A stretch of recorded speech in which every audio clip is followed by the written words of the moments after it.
Alors, j'ai aujourd'hui 77 ans et quelques mois. J'ai toujours vécu du spectacle. Après une formation classique à Paris, j'ai joué donc Molière, Corneille, Racine, Shakespeare, puisque mon premier spectacle a eu lieu en décembre 1967 pour la création de la dernière pièce jouée et qui n'avait jamais encore été jouée de Henri de Monterland, qui s'appelle La ville dont le prince est un enfant. Donc ça fait même 58 ans que je fais du spectacle, que j'ai commencé le théâtre en professionnel.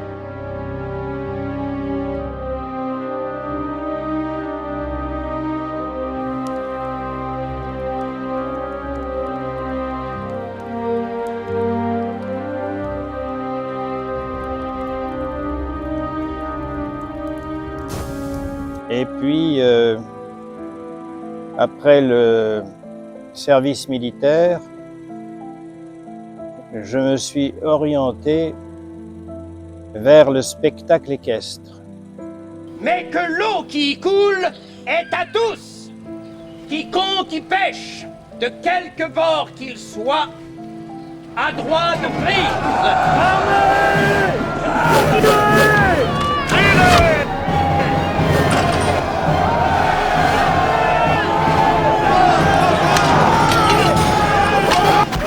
Par le spectacle équestre, je conciliais mes trois passions, qui étaient le théâtre, qui était l'histoire, particulièrement l'histoire médiévale, et le sport. J'ai toujours adoré le sport, donc j'étais à cheval.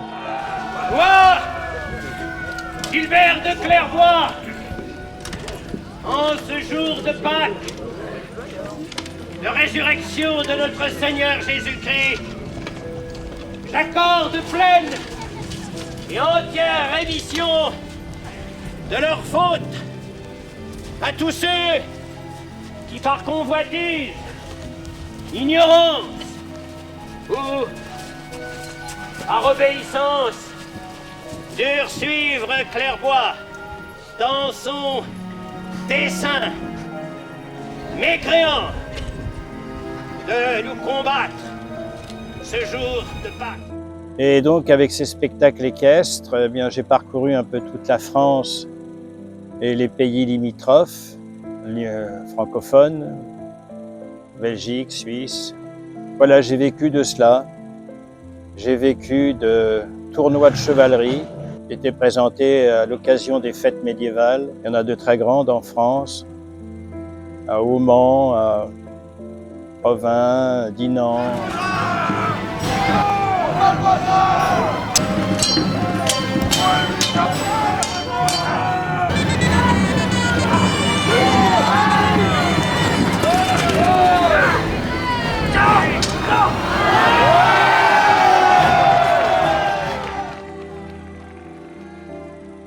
Et puis,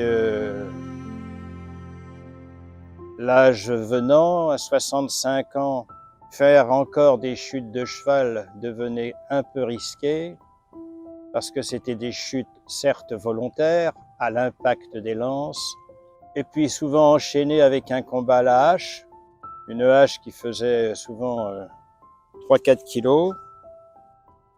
Donc,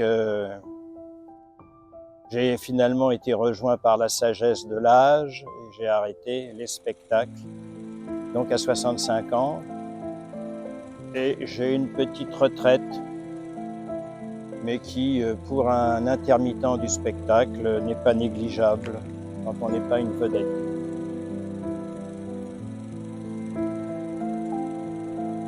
Alors j'avais même reconstitué un château fort, un petit château fort avec des palissades en bois, et au milieu un donjon en pierre entouré de douves pleines d'eau, où je présentais les spectacles pour les scolaires, pour les touristes en vacances, donc en Mayenne, plus particulièrement à Sainte-Suzanne.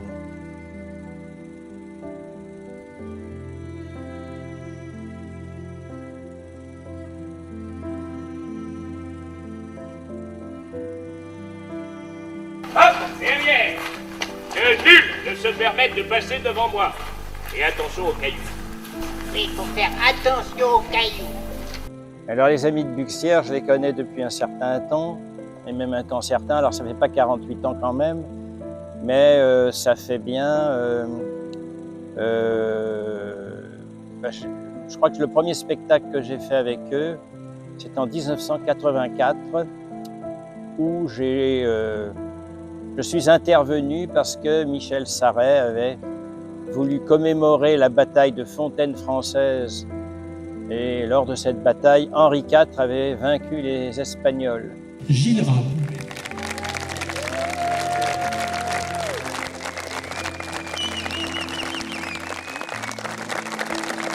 Alors, si je vous présente le premier, c'est parce que c'est l'ami de bien longtemps dans notre périple de 46 ans. Il est venu nous retrouver la 4e année, 1984. Et il est là ce soir.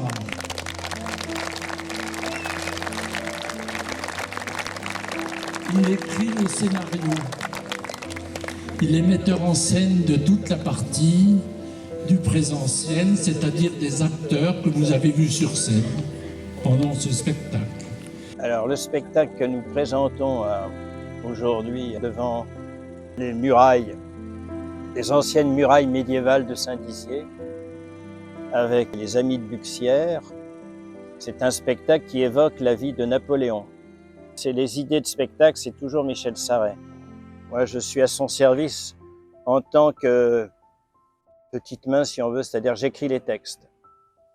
Et j'en ai écrit à peu près une vingtaine pour lui. Place à Sa Majesté Friedrich Wilhelm, Frédéric Guillaume, roi de Prusse, et à son Excellence Karl Auguste, Baron von Hardenberg, erster Minister, Premier Ministre und Ambassadeur de Sa Majesté. Allô, raus, faites place net! La particularité de ce spectacle, c'est qu'il mêle le cinéma, puisqu'on a des projections monumentales sur le rempart, et pas seulement des images fixes, mais aussi des extraits de films, donc des images qui bougent, comme disent les enfants, et du théâtre. Donc la partie projection, c'est l'équipe de Luminagora, qui a aussi 2 comédiens en chair et en os qui évoquent un grognard et des généraux de l'empereur.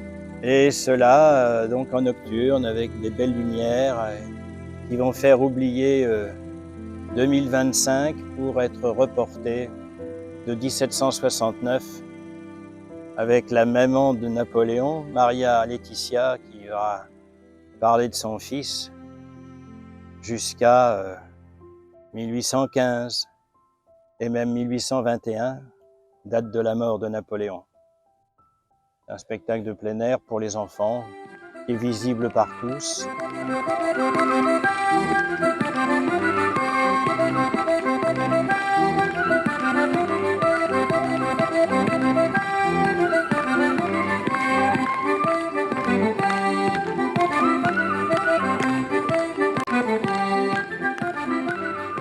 Un peu plus d'humanité, peut-être aussi de naïveté, puisque c'est fait par des bénévoles qui, pour la plupart, n'ont pas l'expérience du théâtre, et bien des jeunes gens et des jeunes filles, ou moins jeunes d'ailleurs, il y a tous les âges, hein, ça va de 6-7 ans à 80 ans bien sonnés, des gens donc qui enfilent des costumes et qui font différents personnages, aussi bien des paysans, des paysannes, que des rois et des empereurs, qui sont pleins de bonne volonté et d'enthousiasme, et que toute l'équipe remercie. Le premier, le deuxième, le troisième, le quatrième, 5e, 6e, 7e. Il n'y avait plus rien. Si, je voudrais vous dire quand même un truc, parce que je voudrais quand même que les derniers soldats ils tombent un petit peu plus tard, puisque c'est après que Cambronne il dit merde et qu'il y a la voix les Anglais répondent feu. Non seulement il y a des comédiens, non seulement il y a des belles lumières, non seulement il y a des projections, mais il y a aussi des chevaux. Il y a 7 chevaux qui participent. Alors ces chevaux vont faire ce qu'ils savent faire.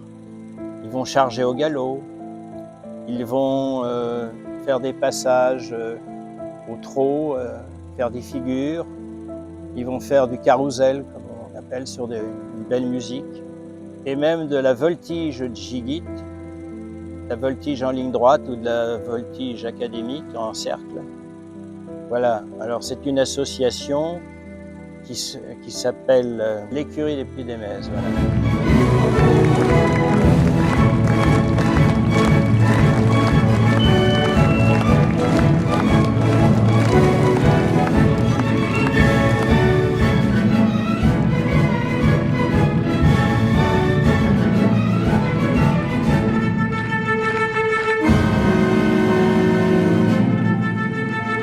Pour évoquer l'arrivée des Cosaques à Paris en 1814, qui n'étaient pas habitués au climat de Paris.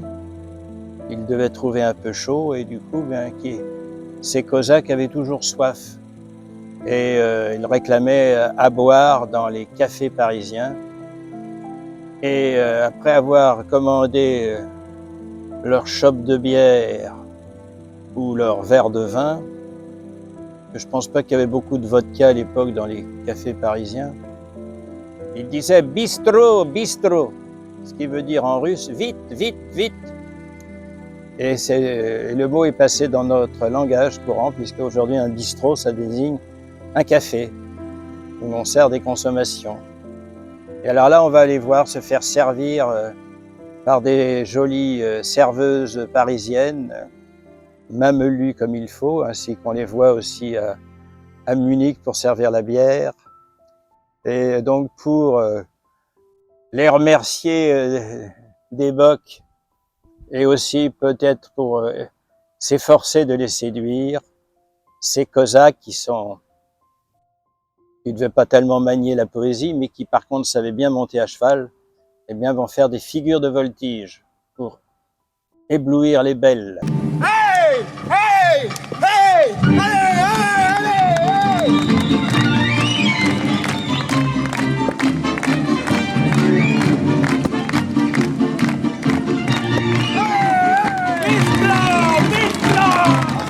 Honnêtement, je crois pas, je ne pense pas et je n'espère pas. Ça faut pas le mettre. Pourquoi? Oui. Pourquoi? Ouais. Bah, c'est vrai que l'équipe vieillit. 47e année de spectacle.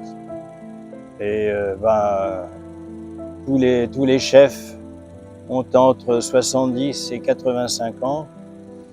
Donc vous comprenez que il y a de l'expérience qui s'est accumulée, mais il y a aussi beaucoup de fatigue.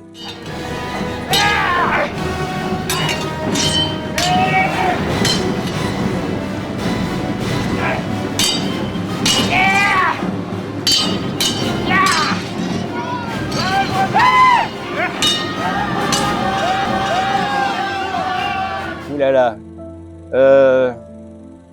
Quand j'avais avant de partir à l'armée, je suis parti assez tard, à 24 ans, j'étais déjà à peu près à 1000 spectacles, 1000 représentations en tout cas. Pas 1000 spectacles, mais 1000 représentations.